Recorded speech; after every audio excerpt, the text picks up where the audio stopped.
siguiente pregunta dice así. Dice, ¿microorganismos y virus son lo mismo? Explica. ¿Ya? Y mira, aquí en este caso tenemos a D. Acuña que dice, sí, ya que es uno de los microorganismos. Recuerdo que los microorganismos pueden ser bacterias, protozoos, algas, etc. En cambio, un virus es patógeno. ¿Ya? P. Soto dice, no sé, no podría responder. Bueno, esta es una pregunta, la verdad que pone en jaque a las personas. Es difícil responder a alguien que no tiene conocimientos básicos de biología y de microbiología, así que aquí vamos a tratar de dejarlo lo más clarito posible.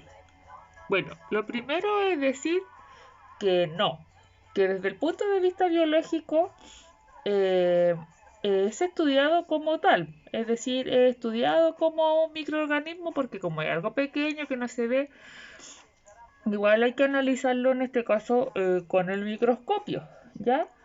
Bueno, la palabra microorganismo hace alusión a que es pequeño, pero organismo hace alusión a que es algo que tiene vida y como explicamos antes, no es el caso de los virus, ¿ya? Entonces, no son lo mismo.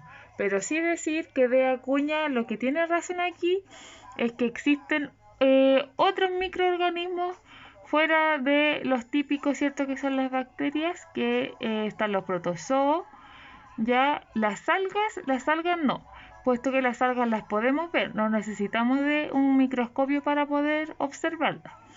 Y en cuanto a lo que ella dice que un virus es patógeno, también hay que hacer la salvedad porque una bacteria, un protozoo, también podrían ser patógenos en algunos casos. Entonces no es eso lo que marca la diferencia entre microorganismos y virus, sino tiene que ver con la ausencia o presencia de células. Y lo que tienen en común es que ambos son muy pequeños y deben ser estudiados bajo el microscopio. Gracias, Alice. Gracias por la aclaración. Yo también estaba súper confundida. Bueno, la siguiente pregunta, la 5, dice, ¿sabes qué significa pandemia? ¿Es lo mismo que epidemia? Sí, no, ¿por qué?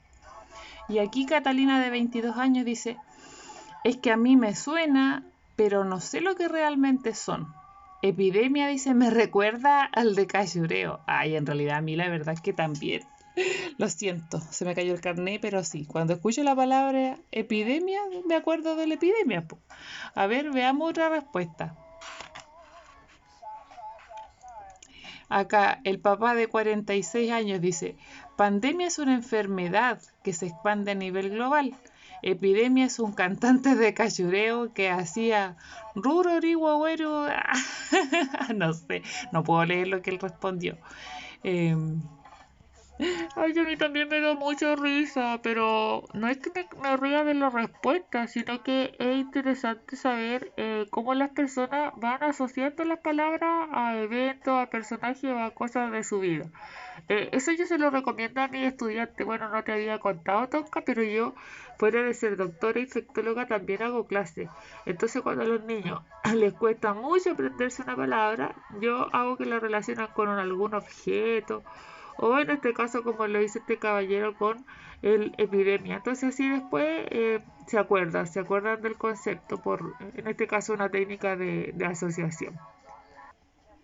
Sí, la verdad es que es súper entretenido leer las respuestas, pero Alice, a lo que viniste, ¿cierto? Acláranos si es lo mismo, es diferente pandemia que en este caso epidemia.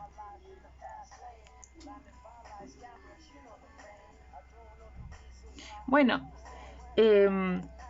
pandemia, como ya lo habíamos mencionado antes, hace alusión a una propagación mundial de una nueva enfermedad.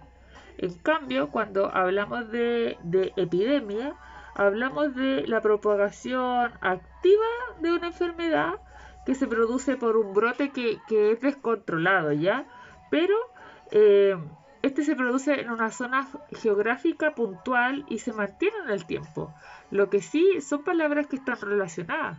porque como fue el caso de SARS-CoV-19, todo comenzó en este caso primero con una epidemia en términos generales y luego esto se transformó en una pandemia cuando ya hubo una propagación mundial perdón, de dicha enfermedad. No sé si queda claro.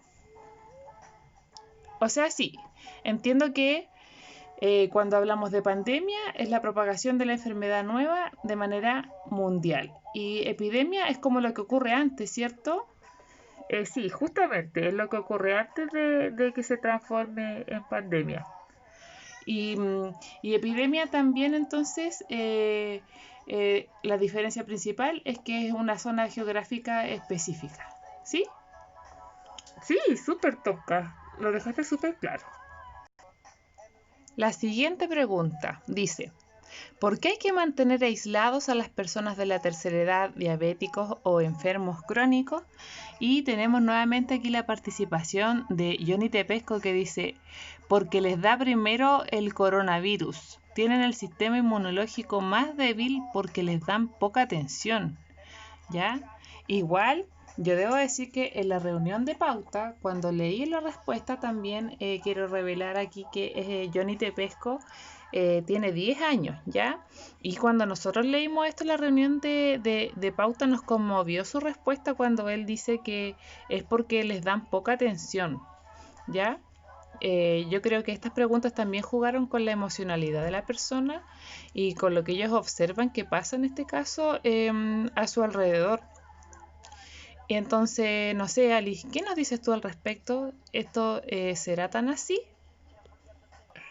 Lamentablemente, Tonka, sí, igual tiene un poco que ver. Tiene un poco que ver porque el hecho de que Johnny Tepesco diga que porque les dan poca atención, ¿cierto? Nos dan luces de que en un caso de que ellos se contagiaran de la enfermedad, eh, a lo mejor nadie va a notar los primeros síntomas, ¿cierto? Y la enfermedad va a estar muy avanzada a la hora de que ellos lleguen al hospital, por ejemplo, a hacerse los exámenes para verificar si efectivamente están contagiados. ¿Ya? Eh, que sean los primeros que le dé el coronavirus, eso la verdad es que no es tan así, ¿cierto? Porque el lugar, si soy primero, segundo, tercero, no tiene que ver con si soy... Ay, perdón, es que me sentí un poco mal. Eh, ¿Qué te pasó? Ay, es que yo creo que vamos a ir a un corte, ¿ya? Retomamos enseguida. Deme un segundo, por favor. Bueno, son cosas que pasan en la televisión. Lo que ocurrió, ¿cierto? Es que tanto tiempo que en este caso lleva horas de trabajo, nuestra especialista acá, Alice, se sintió mal y el hecho de estar todo el tiempo también conversándonos con su mascarilla, ¿cierto? Por seguridad, la verdad es que se descompensó un poco, pero está sentadita ahí. sí, gracias, tranquilo, estoy bien, disculpen, ¿ya? No es mucho lo que yo pude hacer porque con esto del distanciamiento social, la verdad es que no pude ni siquiera ayudarla a que se parara. Sí, no, no te preocupes, ya me siento bien, así que continuemos nomás. Y bueno, retomando lo que estaba explicando, efectivamente aquí vamos a hacer cierto el énfasis a cuál es la importancia, digamos, de que estas personas se mantengan aisladas, las personas de la tercera edad, diabéticos, enfermos crónicos, ¿ya? Y esto es porque este grupo de personas tiene mayor probabilidad de desarrollar síntomas graves si se contagian, ¿ya? Su sistema inmune, digamos, no es capaz de reconocer con la misma eficacia a los invasores, mantenerlos fuera del organismo y deshacerse de ellos, porque eso es lo que hace finalmente nuestro sistema inmune. Entonces, fuera de eso, quienes tienen enfermedades así como diabetes o son enfermos crónicos, tienen la defensa bastante baja por el tema de sus enfermedades preexistentes, ¿ya? Es por eso. Súper, si se entiende la idea, entonces a tomar conciencia también y como dice acá Johnny Tepesco, que no sean a quienes les damos poca atención, sino que sean a quienes les damos más atención. Ya, si bien a lo mejor por lo que está pasando, no podemos estar en contacto directo, digamos, físicamente con ellos. Sí lo podemos hacer a través del teléfono, ir a mirarlos de lejos, a dejarles alimentos, llamarlos de repente por videollamada, hacerlos reír, ya mostrar que hay una preocupación y que no están, en este caso, olvidados. ¿Seguimos, Alice? ¿Te sientes bien o te quieres tomar un momento? No, estoy bien. Sigamos, sigamos. Bueno, nuestra última pregunta dice, dicen que los niños pequeños son vectores del virus. ¿Qué quiere decir eso? Acá hay una persona, dice persona 2 o sujeto 2. Es que eran dos personas que nuestros periodistas tenían que entrevistar. Y dice, de que no son capaces como los adultos de seguir las normas de cuidado, como lavarse las manos o no tener contacto físico. ¿Están así, Alice? ¿Están así? ¿Es por eso que los niños son vectores?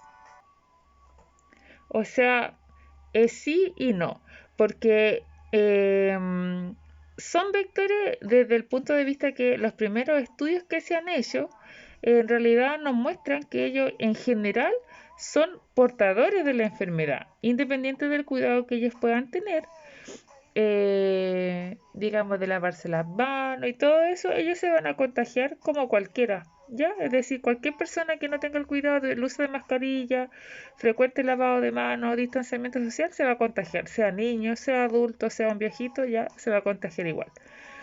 Pero, al menos en términos generales, porque igual hay excepciones, los niños en general no demuestran mayores síntomas frente al COVID-19, ¿ya? Son lo que se llama portadores asintomáticos de la enfermedad, ¿ya? Y no por el hecho de ser pequeños, sino por la falta de madurez para el cumplimiento de protocolos sanitarios, es que contagiarían a otros, digamos, con más facilidad. Recordemos que igual los niños son de piel, les gusta jugar, tocarse, chupan los objetos, ¿cierto? Los que son más chiquititos se echan toda la boca y comparten los niños de esa manera, ¿ya? Entonces es como más difícil controlar que tomen estas medidas sanitarias. No es que no sean capaces, ¿ya? O sea, a ellos les cuesta más, pero es por un tema de madurez. Muchas gracias, Alice. Personalmente creo que rompiste mitos y aclaraste muchas cosas. También puedo decir que agradecemos el trabajo que también tú realizas, ¿cierto? Ya que tienes 3 roles súper importantes, ¿cierto? Eres infectóloga, doctora, profesora y te diste el tiempo, ¿cierto?, para poder responder a estas preguntas desde el punto de vista de un especialista como eres tú. Y bueno, para ir ya finalizando el programa, ¿cierto? En un próximo capítulo vamos a tener a un invitado especial que es el microbiólogo don Carlos Donoso Osandón, así que no se lo pierdan. Gracias por su sintonía y nos vemos en un próximo programa de Una conversación a conciencia, ¿cierto? A usar las mascarillas, ¿cierto? El lavado de manos muy frecuente y despedimos a nuestra invitada especial, ¿cierto? Chao, muchas gracias por la invitación, ya me siento mucho mejor y cuando quieran estoy para responder todas sus dudas. Bueno, eso sería todo por hoy. Saludos y que estén muy bien en la seguridad de su hogar. Nos vemos en un próximo capítulo.